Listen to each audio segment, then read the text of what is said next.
Look guys, we have 5 crown wagons and we have the better side on Sand River on the south side. What could go wrong? And there we go, you can already see on the minimap that our crown wagons are completely out of position and they're not going to be able to help us take over the most important side of this map, the K line.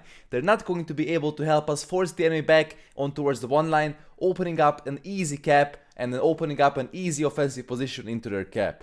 Now you can see that our EBR already died here and we're still having 3 crown wagons on this side, but we're pushing in here, but it's not going to be enough. And I'm going to show you what the outcome of this battle is. Look at the crown wagons in the back and look at the crown wagon in the middle. They are completely out of position and they're useless. The VZ is sniping from the base. Instead of trying to use our numerical advantage against our enemies, all they do is just camp and they take north side. Stop listening to QB's advice and stop going north. I'm going to show you and explain you why it's not going to work. So the way Sand River is working is the following. You have both spawns here, right? Second spawn and first spawn. What is the most important is to take this kind of line here, right here.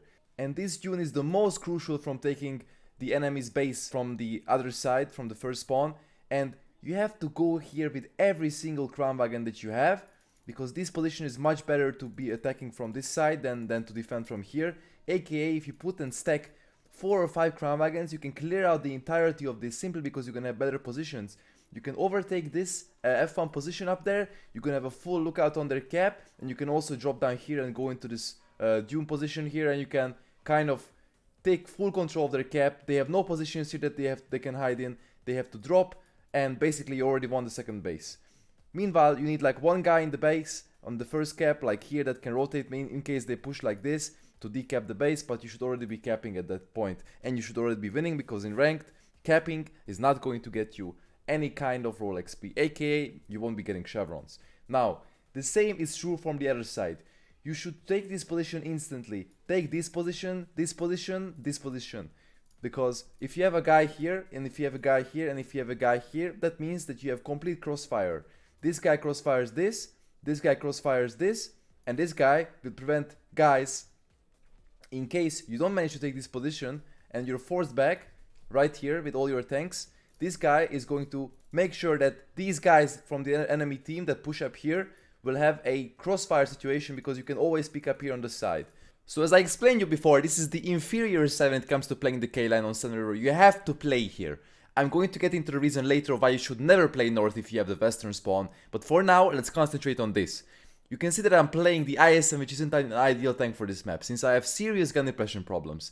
The enemy team has good positioning, so what you can do in this case, and this is going to work much better with tanks with actual gun depression like the Crown or STB1, is if you have a guy in the middle denying their control over shooting your guys, and if they have hard stack on the K line with all the tanks, is you can push into this position and just confuse the enemy.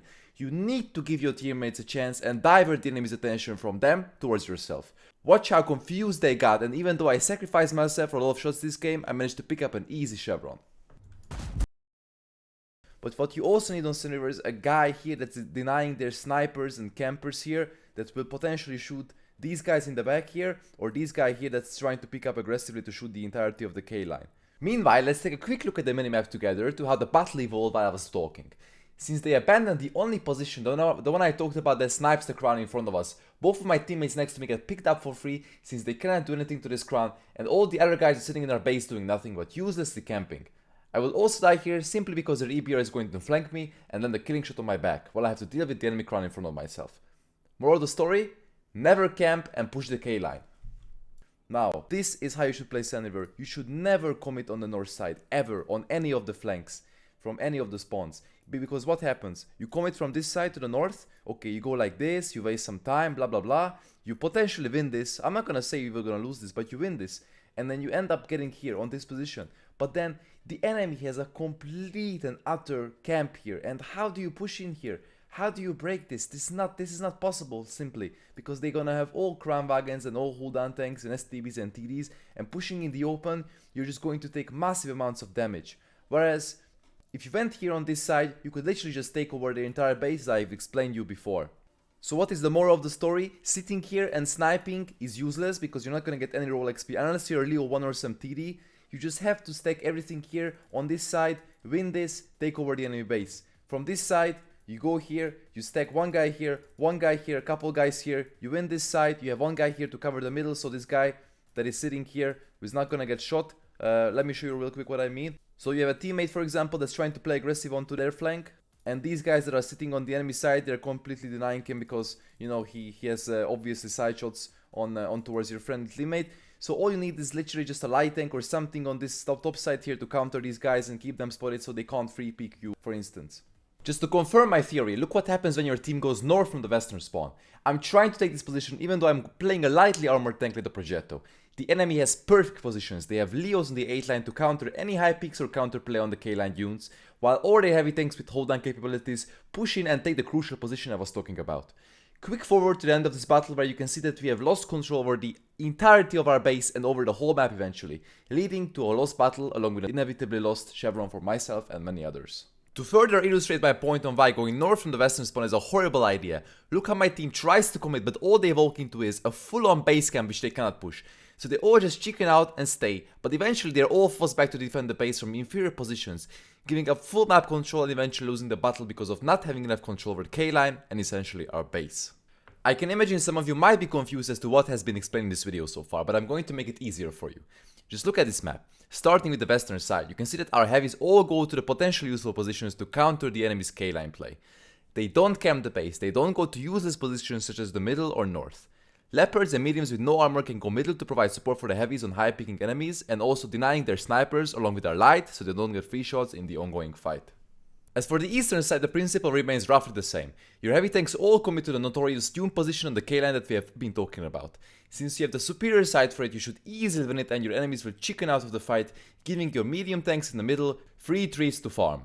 While your light gathers all the information that you need in the case of an enemy doing a north push, you will have plenty of time to take superior positions to defend your base while retaining crucial control over the K-line. Another thing that really buggers me and costs me so many chevrons in ranked is how people play Syrian Coast.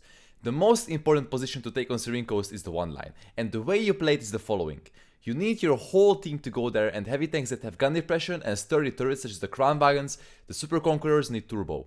The first team that can take the upper side and push the enemy team down low will 99% win the engagement. Now look at how they play. Look how they play. They are forcing themselves down. Why, man? Look, man. They force themselves down. Why?